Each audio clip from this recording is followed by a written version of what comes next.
Want to improve your 8-ball pool skills? Over the next couple of minutes, this video will give you all the information you need to boost your skill set and level up your game. Ready? Let's get going. The amount of power you use in your shots is almost as important as how accurately you aim them. This is especially true if the target ball is a long way from the pocket. The harder you hit a shot, the more likely it is that it will stay out. In many cases, a soft touch will give the ball a better chance of dropping into the hole. This is particularly vital information when trying to pot in those tricky middle pockets. Be careful not to use too little power though. You don't want to miss a straightforward shot because you hit it too gently. Don't hit and hope. Judge how much power is needed for each shot and adjust as appropriate. The world's finest 8-ball players have learned to master the art of putting spin on the cue ball.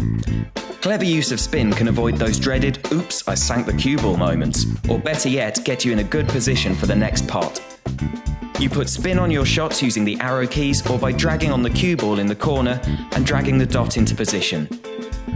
The dot represents where the cue will strike the ball. If you want backspin, move the dot to the bottom of the cue ball, and for topspin, move the dot to the top of the cue ball. Pay attention to the guidelines when lining up your shot. As well as showing where the object ball will go, it also gives you an indication of where the white will end up. Is it heading straight towards a pocket? Add some backspin to the cue ball and it should stop in its tracks. Need to get a better angle for your next shot? Think about adding side spin to the cue ball and forcing it into an easier position. The harder you hit your shot, the more spin will be added to the cue ball. But be careful, as too much power and spin can send it out of control and into a pocket. The pros don't just think about the shot that they're lining up, they're thinking 1, 2 or even 3 shots ahead. This means that they already know which ball they'd like to pot next, after the one they're about to pot. With that in mind, you can start to think about what kind of spin or how much power you need to put on your next shot. If you need to get all the way down the table to make your next shot easier, try and leave a good angle and use plenty of spin and power to get the white into position.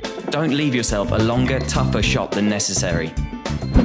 There are a few basic rules that all 8-ball players should know if they want to succeed. Make sure you're not making it harder for yourself. If you pot a ball with your break-off shot, you can still choose whether you want to be stripes or solids. You might think, great, that's a solid already potted, but then realise that the stripes are in a much better position. The choice is still yours until the next ball is potted.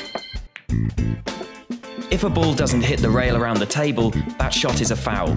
Lots of players make this mistake. It lets your opponent move the cue ball to wherever they want on the table.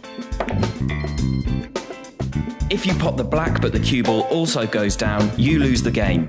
Don't forget about the cue ball's guideline when you're lining up that last shot.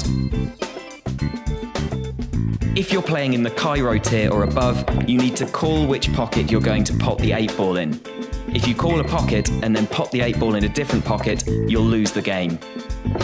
The very top players, who have levels in the hundreds and countless tournament wins, have become the best because they've simply played a lot of 8-ball pool and refined their skills. They know how much power to put on their shots, which spin to use, and how to plan a series of shots.